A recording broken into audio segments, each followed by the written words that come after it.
ये पूरी दुनिया मैथमेटिक्स का यूज कर कर बनाई गई है, इसलिए हमें हर एक जगह पे मैथमेटिक्स का यूज दिखता है।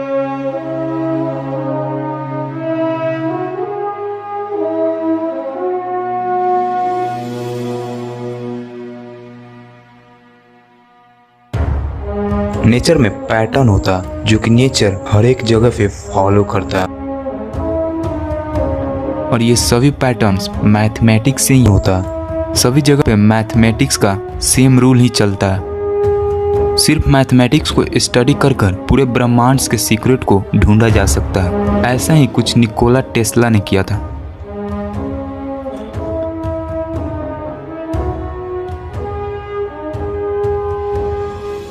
अनफॉर्चुनेटली नंबर 3, 6 और 9 के पीछे के सीक्रेट्स को बताने से पहले ही वो चले गए। लेकिन 20 साल के रिसर्च के बाद हमारे जो हाथ लगा है वो वाकई में हैरान कर देने वाला है। तो आखिर क्या पता चला है हमें?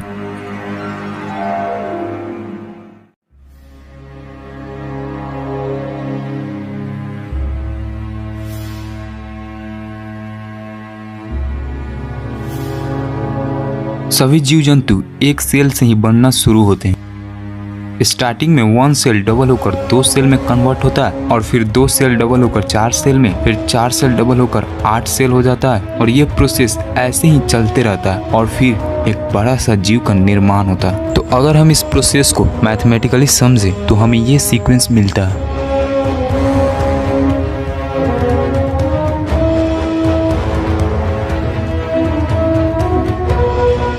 इस सीक्वेंस में आप देख सकते हो कि कोई नंबर 1 डिजिट का है, तो कोई 2 डिजिट का, तो कोई 3 डिजिट का। तो अब हम इन सभी नंबर्स को 1 डिजिट में कन्वर्ट कर देते हैं ताकि हमें मेन नंबर्स मिल जाए। 1 डिजिट में कन्वर्ट करने के लिए हम एक मेथड का यूज करेंगे जिसका नाम है डिजिटल रूट। इसमें हम नंबर्स के डिजिट को जोड़ देते हैं।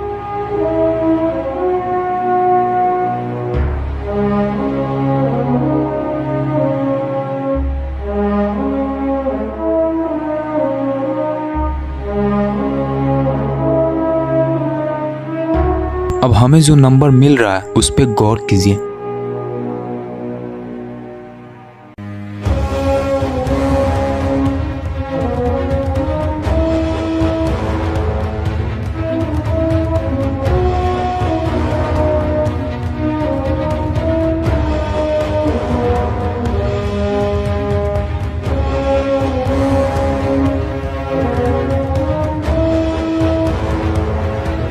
इस प्रोसेस के अपोजिट अगर हम 1 से हाफिंग करना स्टार्ट करते हैं और फिर आए हुए नंबर्स को रिड्यूस कर देते हैं, तब भी हमें यही नंबर्स मिलते हैं।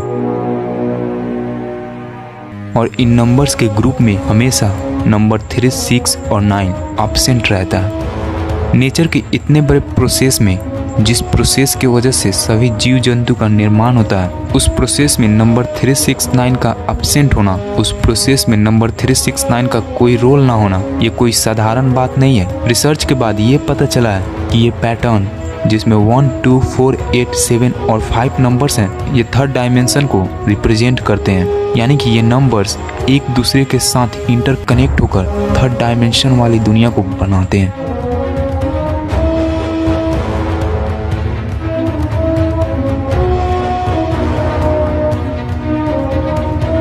इस फिंगरप्रिंट में इन नंबर्स के बीच में जो ऑसिलेशंस दिखाया गया है वो ये रिप्रेजेंट करता है कि एनर्जी कभी भी डिस्ट्रॉय नहीं होती है, बल्कि एक फॉर्म से दूसरे फॉर्म में कन्वर्ट होती रहती है। इस पैटर्न में 3, 6 और 9 इसलिए नहीं है क्योंकि 3, 6, 9 थर्ड डायमेंशन से भी हायर डायमेंशन वाली दुनिया को रिप्रेजेंट करते हैं। जब हम 3, 6 और 9 से डबलिंग करना और हाफिंग करना स्टार्ट करते हैं, तब हमें कुछ अलग ही देखने को मिलता है।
3 और 6 से डबलिंग और हाफिंग करने पर हमें सिर्फ 36 36 36 ही मिलता है। और इसमें भी आप देख सकते हो नंबर 9 एब्सेंट है। इस पैटर्न में भी नंबर 9 एब्सेंट था और इस पैटर्न में भी नंबर 9 एब्सेंट है। जब हम नंबर 9 से डबलिंग करना और हाफिंग करना स्टार्ट करते हैं तो हमें चौंकाने वाला रिजल्ट मिलता है।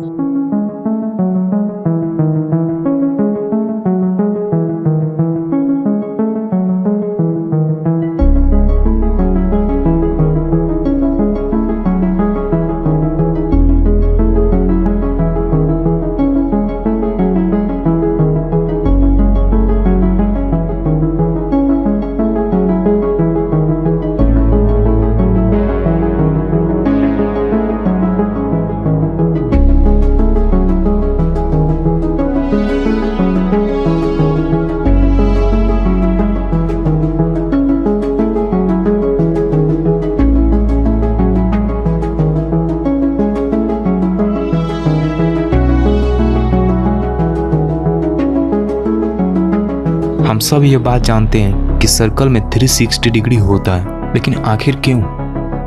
जब हम फुल सर्कल को बाइसेक्ट करना स्टार्ट करते हैं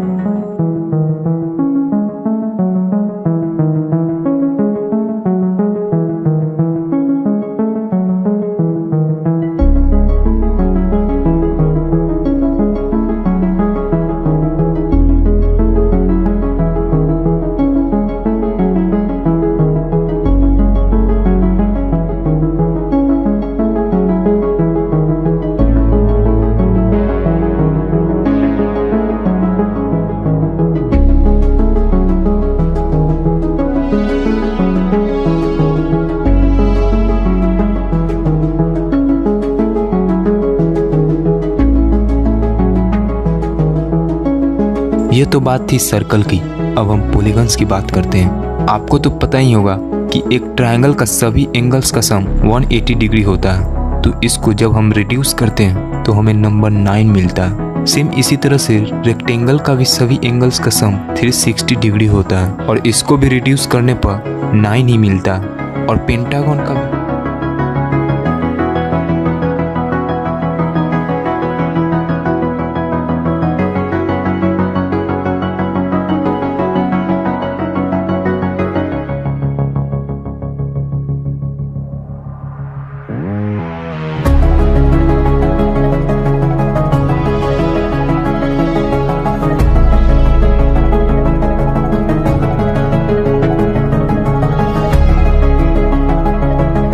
इन सभी पॉलीगन्स और सर्कल के साथ नंबर 9 का कोई रिलेशन है। सिर्फ इन्हीं शेप्स के साथ नहीं बल्कि दूसरे ज्योमेट्रिकल शेप्स के साथ भी नंबर 9 का रिलेशन है।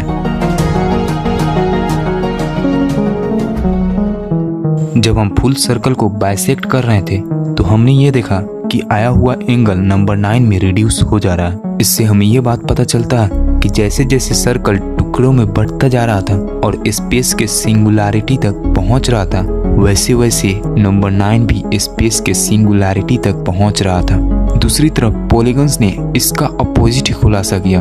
पॉलीगन्स का जैसे जैसे साइड बढ़ता है वैसे वैसे वो सर्कल के रूप में आने लगता है। तो जब हमने पॉलीगन्स के साइड बढ़ा बढ़ाकर उनके एंगल्स को जोड़ा तो हमें सिर्फ 9 मिला।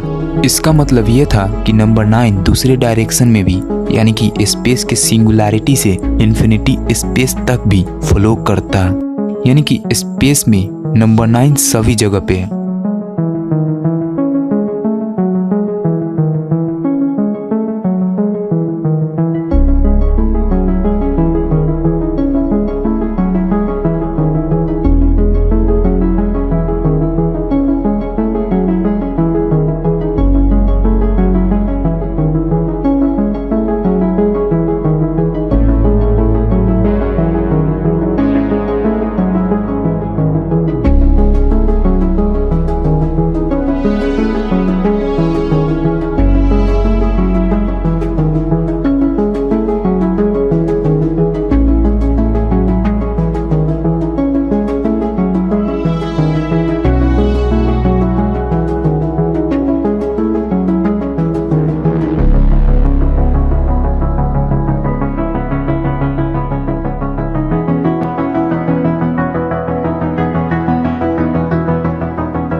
आप रैंडमली कितने भी दिन ले लो, हफ्ता, महीना या फिर साल ले लो, जब आप सबको मिनट या फिर सेकेंड में कन्वर्ट करोगे और फिर उसका डिजिटल रूट निकालोगे तो आपको हमेशा नंबर 9 ही मिलेगा।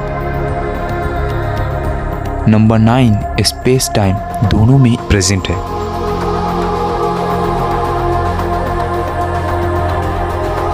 थोड़ी देर पहले जब हमने नंबर 9 से डबलिंग और हाफिंग किया था तो हमें सिर्फ नंबर 9 ही मिल रहा था। इतना ही नहीं, 9 के टेबल में भी हमेशा 9 ही मिलता है।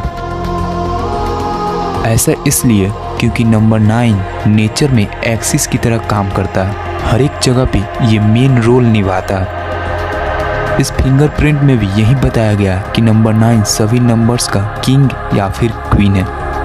नंबर 9 3 और 6 को कंट्रोल करता है। नंबर 3 इस फिंगरप्रिंट के राइट साइड वाले नंबर्स 1, 2 और 4 को कंट्रोल करता है और नंबर 6 इस फिंगरप्रिंट के लेफ्ट साइड वाले नंबर्स यानी कि 8, 7 और 5 को कंट्रोल करता है। यानी कि सभी नंबर्स नंबर 9 के निगरानी में ही पूरे ब्रह्मांड को बनाते हैं। नंबर 9 पूरे ब्रह्मांड में मौजूद एनर्जी, वाइब्रेशन, मोशन और फ्रीक्वेंसी का सोर्स है। सभी चीजें इसी के वजह से एग्जिस्ट करता है।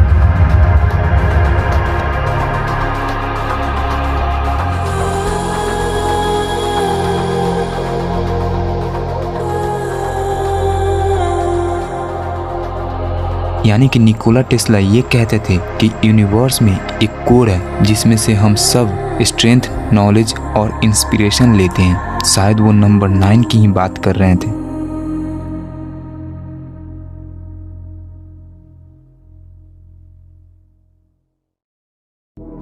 ब्रह्मांड की ज्यादातर शक्तियां 2 पेयर में काम करती हुई दिखाई देती है, जैसे कि अर्थ का मैग्नेटिक फोर्स। इसमें सिर्फ नॉर्थ और साउथ पोल ही होता है। सालों से हम 2 तरह की शक्तियां को भी जानते हैं, एक अच्छी और एक बुरी। असल में ये सब एक छलावा है। 2 पेयर में कोई भी शक्ति काम करती ही नहीं है, सब कुछ 3 के पेयर में होता है। मैग्नेट्स में 2 पोल्स तो होते ही हैं, लेकिन सिर्फ इन 2 पोल्स की वजह से मैग्नेट काम नहीं करता, बल्कि इसमें एक तीसरा चीज का भी रोल होता है। इसका पोल्स 3 और 6 को रिप्रेजेंट करता है और मैग्नेट का एक्सिस नंबर 9 को रिप्रेजेंट करता है। नंबर 9 ही 3 और 6 को पावर देता है, यानी कि मैग्नेट्स का एक्सिस ही पोल्स को पावर देता है, तभी पोल्स काम करते हैं।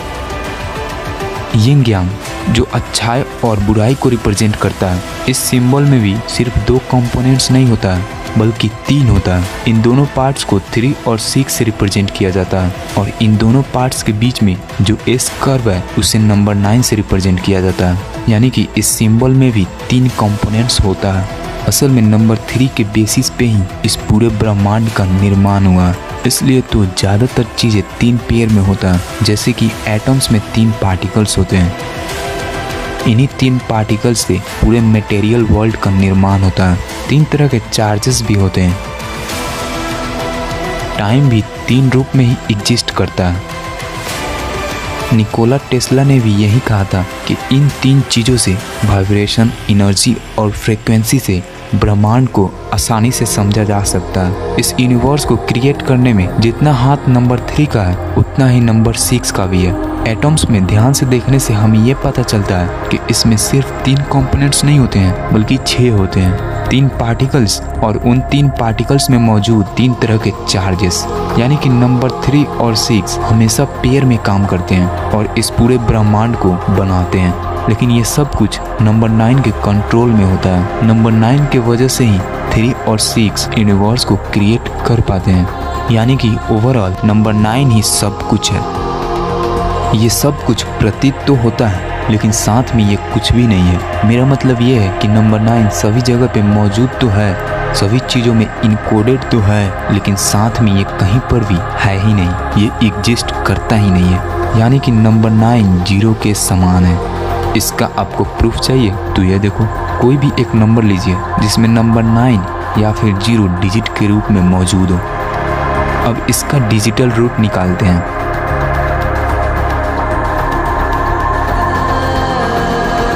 अब हम इस नंबर में थोड़ा सा चेंजिंग करेंगे।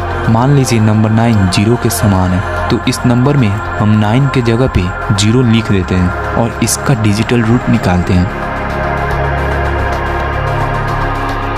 हमें सेम डिजिटल रूट ही मिला।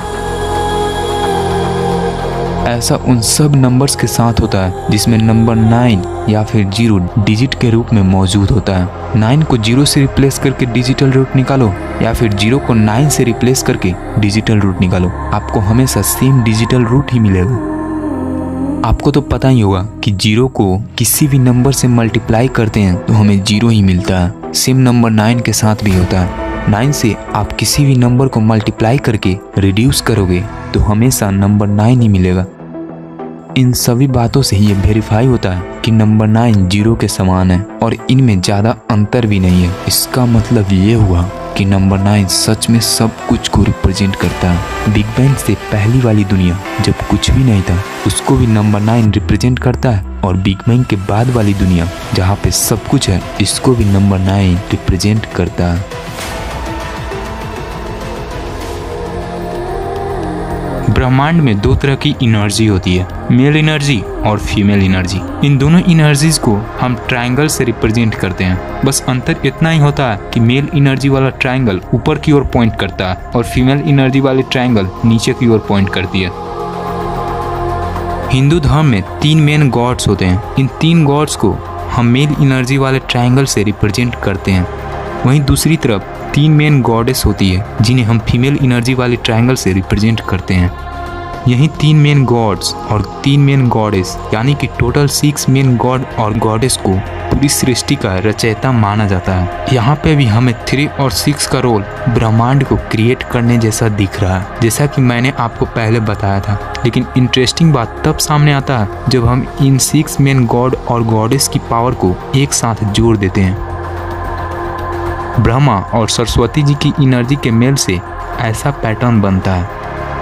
विष्णु और लक्ष्मी जी की एनर्जी के मेल से ऐसा ही पैटर्न बनता है। शिव और पार्वती जी की एनर्जी के मेल से भी यही पैटर्न बनता है। इन पैटर्न्स में आप देख सकते हो कि 6 ट्रायंगल बन रहे हैं। तो जब हम सभी 6 मेन गॉड और गॉडेस की पावर को एक साथ जोड़ देते हैं तो हमें टोटल 18 ट्रायंगल्स मिलता है, जो कि नंबर 9 में रिड्यूस हो जाता है।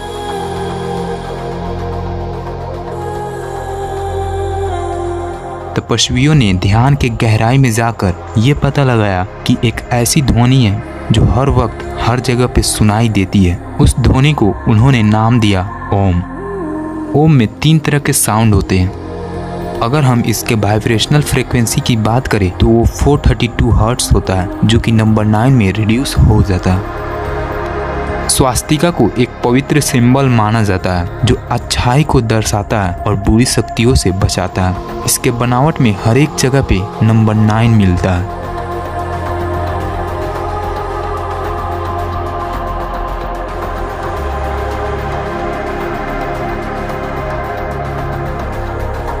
हमारे नंबर सिस्टम में 10 मेन नंबर्स होते हैं, जिसमें नंबर 9 सबसे लास्ट में आता है। नंबर 9 के बाद कोई और दूसरा नंबर नहीं आता है। 10 कोई नंबर नहीं है, ये सिर्फ एक कॉन्सेप्ट है जिसे हम बातों को रखने के लिए यूज करते हैं। असल में नंबर 9 से ही सब कुछ शुरू होता है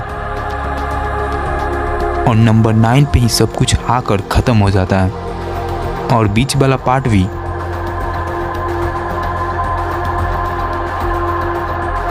नंबर 9 का ही रूप होता है।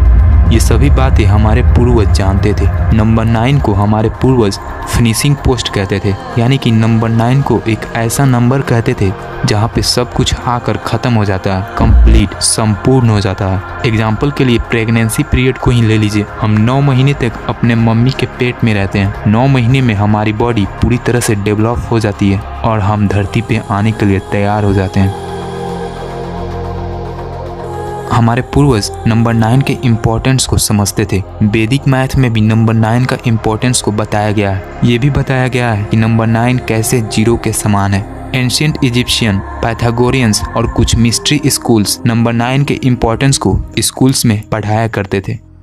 सिर्फ नंबर 9 के इम्पोर्टेंस को ही नहीं, बल्कि नंबर 3 और 6 के इम्पोर्टेंस को भी हमारे पूर्वज जानते थे, और इसका सबसे बड़ा प्रूफ हमें इजिप्ट से मिल जाता है, पिरामिड ऑफ गीजा। यहाँ पे 3 बड़े पिरामिड्स तो हैं, जो 3 ओरियंस स्टार्स के साथ कोरिलेट करते हैं। लेकिन साथ में यहाँ पे 3 छोटे पिरामिड्स भी हैं, यानी कि यहाँ पे टोटल 6 पिरामिड्स हैं, जिन्हें 3 के रेशियो में साइज छोटा कर कर और बड़ा कर कर बांट दिया गया है। बोरोमेन रिंग्स ये एक ऐसा सिंबल है जिसमें 3 रिंग्स होता है। अगर इसमें से एक रिंग को निकाल दिया जाए तो बाकी के 2 रिंग्स अपने आप अलग हो जाते हैं। इन तीनों रिंग्स में से 2 रिंग्स तभी एक दूसरे के साथ कनेक्टेड होते हैं जब हम तीसरे रिंग को भी ऐड करते हैं। ये एक एंशिएंट सिंबल है जिसका यूज हमारे पूर्वज 3 के पावर को दिखाने के लिए करते थे, यानी कि हमारे पूर्वज 3, 6, 9 के इम्पोर्टेंस को जानते थे। लेकिन सवाल अब ये उठता है कि अगर हमारे पूर्वज 3, 6, 9 के बारे में जानते थे तो हमें इसके बारे में तब क्यों पता चला जब निकोला टेस्ला आए? उनसे पहले हमें 3, 6, 9 के बारे में पता क्यों नहीं था? आखिर एकदम से क्या हुआ कि जो जानकारी हमें पता थी, बुक्स में स्टोर थी, वो खो गई? कुछ एंशिएंट्स बुक्स में 3, 6, 9 के बारे में जो जानकारी मौजूद है वो बहुत कम है, जबकि कुछ सबूत ये कहते हैं कि हमारे पूर्वज 3, 6, 9 के बारे में हमसे ज़्यादा जानते थे, यानी कि कुछ इन्फॉर्मेशन खो चुकी है। तो वो फाइल्स कहाँ हैं जिनमें हमारे पूर्वजों के द्वारा लिखी गई 3, 6, 9 का इन्फॉर्मेशन मौजूद था? शायद ऐसा हो सकता है कि कुछ फाइल्स एक्सीडेंट में डिस्ट्रॉय हो गए होंगे, लेकिन ये बात कहना सही नहीं होगा कि पूरी दुनिया से ये इन्फॉर्मेशन एक्सीडेंट के वजह से ही खो गई। 3, 6, 9 के बारे में हमें निकोला टेस्ला ने बताया। वो 3, 6, 9 के बारे में बहुत कुछ जान चुके थे और कुछ दिनों में वो रिवील भी करने वाले थे, लेकिन 1943 में उनका डेड बॉडी उनके होटल रूम में मिला। यूएसए की FBI एजेंसी ने यह बताया कि उनकी मौत एक बीमारी की वजह से हुई थी, लेकिन इनके मौत के बाद जो हरकतें हुई वो जान के आपको भी अजीब लगेगा। उनके मरने के बाद यूएसए गवर्नमेंट की ऑफिस द एलियन प्रॉपर्टी ने उनके सभी डॉक्यूमेंट्स को अपने कब्जे में ले लिया और फिर फ्रीडम ऑफ इंफॉर्मेशन एक्ट के तहत सिर्फ उन्हीं डॉक्यूमेंट्स को रिलीज किया जिन्हें पब्लिक किया जा सकता था। अभी भी निकोला टेस्ला के ज़्यादातर डॉक्यूमेंट्स मिसिंग हैं। जिन डॉक्यूमेंट्स को पब्लिक किया गया था उन डॉक्यूमेंट्स में 3, 6, 9 का डॉक्यूमेंट्स मिसिंग था, यानी कि यूएसए की गवर्नमेंट ने उसको अपने पास रख लिया। तो आखिर क्या था उस डॉक्यूमेंट में जिन्हें पब्लिक नहीं किया गया? क्या हो जाता अगर हम 3, 6, 9 के बारे में जान जाते तो?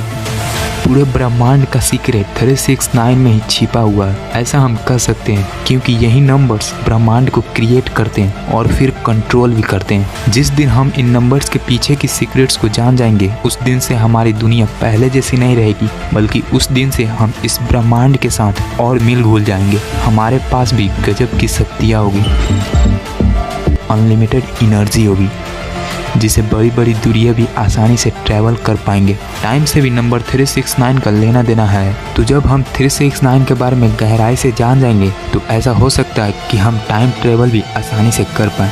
यानी कि अगर हम 3, 6, 9 के सीक्रेट्स को गहराई से जानते तो हमारी दुनिया एडवांस होती।